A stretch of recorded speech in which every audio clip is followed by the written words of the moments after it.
very quick recollection of what has really been announced.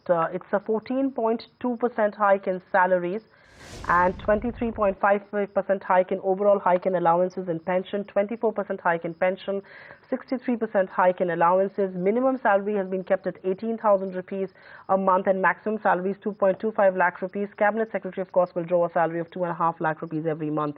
Important to notice here, it's going to inflate expenditure by 0.65% of the GDP. 74,000 crore rupees will be the impact on the union budget. 28,000 crore rupees will be the impact on the railway budget. The overall expenditure will go up by 1.02 lakh crore rupees. Mr. Narayan, if I may ask you very quickly, 1.02 lakh crore rupees is the expenditure that I'm presuming comes in for fiscal year 17.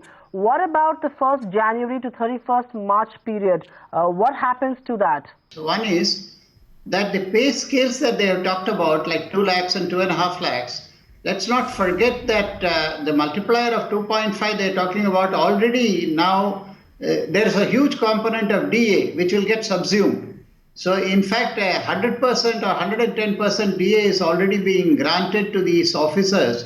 So the actual incremental increase will not be 2.5, it will be comparatively very much smaller, number one.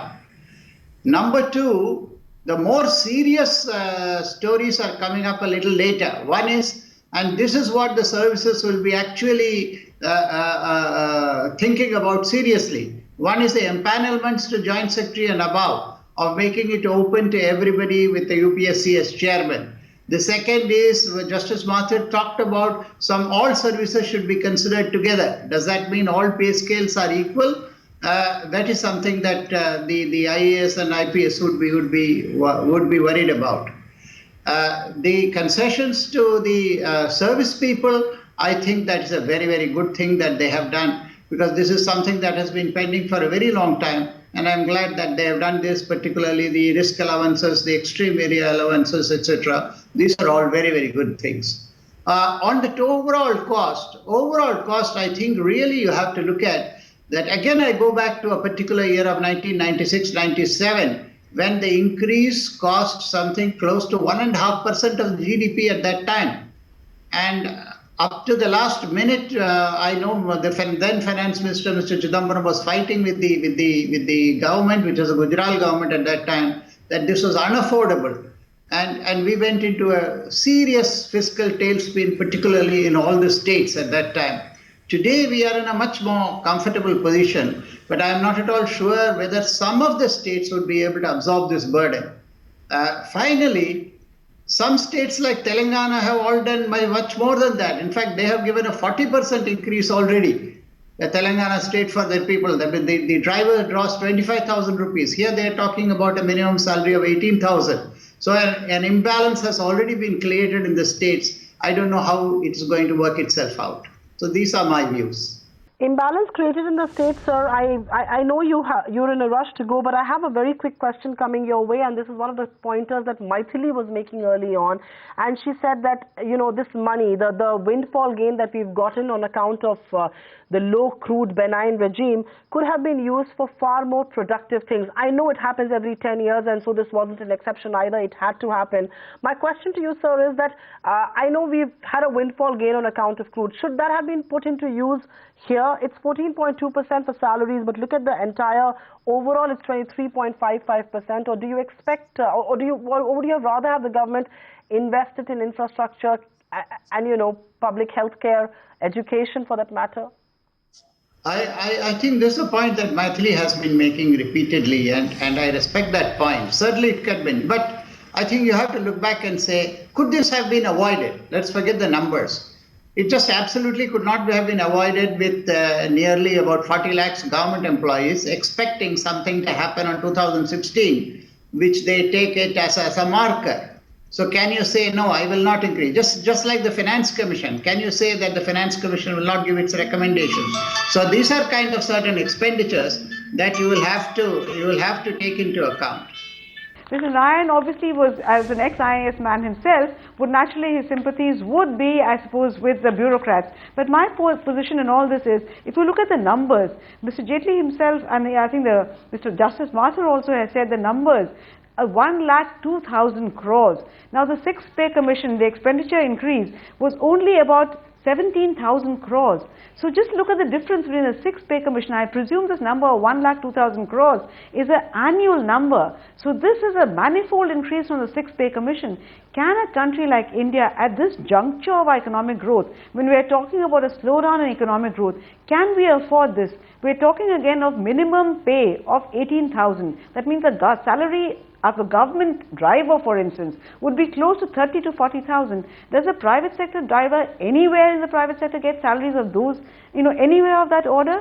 So I think one really needs to step back and think that is there some question of parity, not only within government and within the higher, echelons of government and the lower echelons. We're talking about whatever the grade ratio should be, but should there not be some parity not only with the private sector, with productivity, and should we not look again at cost to company? If you monetize all the perks that government gets in terms of pensions, in terms of medical facilities, in terms of housing, in terms of security of tenure, in terms, I really think it's high time pay commissions start looking at cost to company. All private sector jobs, everywhere costing is done on the basis of cost to company, and that's how you should look at salaries, not just as something that is given to meet things other than housing, medical facilities, etc., etc. I think it's high time we start looking at government salaries like we do in the private sector, and only then we can compare like to like. Otherwise, we're comparing apples and oranges.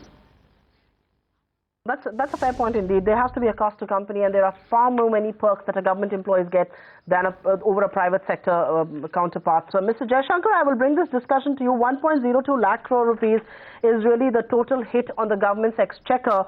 I have two quick questions for you before I let you go. So, the first question is, 1.02 lakh crore rupees, does this constrict and restrict the government's own ability to boost capital expenditure? That's question number one. And question number two is, do you believe that these higher wages are going to result in higher consumption, especially in auto, real estate, consumer durables, and some of those other sectors? The short answer to both the questions is yes, and the long answer is first one on whether it constrains the government to go on for capex. I think there obviously the challenge would continue, because a larger part of the total expenditure would be now going out for wages and salaries. So to that extent, if you like, that crowds out the availability of capital or funds available for capex. So that being said, I think you also need to look at the larger picture in terms of demand, especially in the urban areas, where you would want to boost that to kickstart the capex cycle, as I mentioned earlier. The second question is regarding whether that will lead to consumption boost. I think the difference between the sixth and the seventh pay commission, and the crucial difference is the arrears, because there the consumption behavior was different because people got a lump sum of about 30 months arrear. Here you don't have that case. Now this 0.65% is roughly about almost like 14 billion US for the whole year. And if you take 3 months arrear for January to March, and the impact I'm assuming would be the next fiscal, you are looking at about 17.5 billion US of additional income going into the pockets of the people. Now that ultimately have to that would lead to increased consumption for sure. All right, I do have a very special guest who's going to be joining us any moment now, and I will take across to the architect of this report in a while from now. But Shagata, if I may throw the same question to you, the point that Mr. Jaishankar was making, the point really is that yes, this is going to restrict the government's own finances, and yes, this will result in higher consumption. Yes, I think that's almost a given, that consumption will increase. I mean, after all, the 1 lakh odd crore, 1,000 crores is going to, with a consumption propensity of anywhere between 60-65%, has to be consumed. I mean, the rest probably will go into savings, which is probably good news for banks. But having said this, I mean, the point that Maithili mentioned of the 18,000 base salary, that really is a striking figure. I mean, for the private equivalent private sector, that's probably about 2,000 to 3,000 rupees. So that's one. Secondly, I mean, the 0.0665% of GDP financial implication, remember, that will be magnified manifold. it'll probably cross anywhere between 2 to 2.5% when you factor in the state governments. Many times more for PSUs, for the other autonomous bodies, and so on.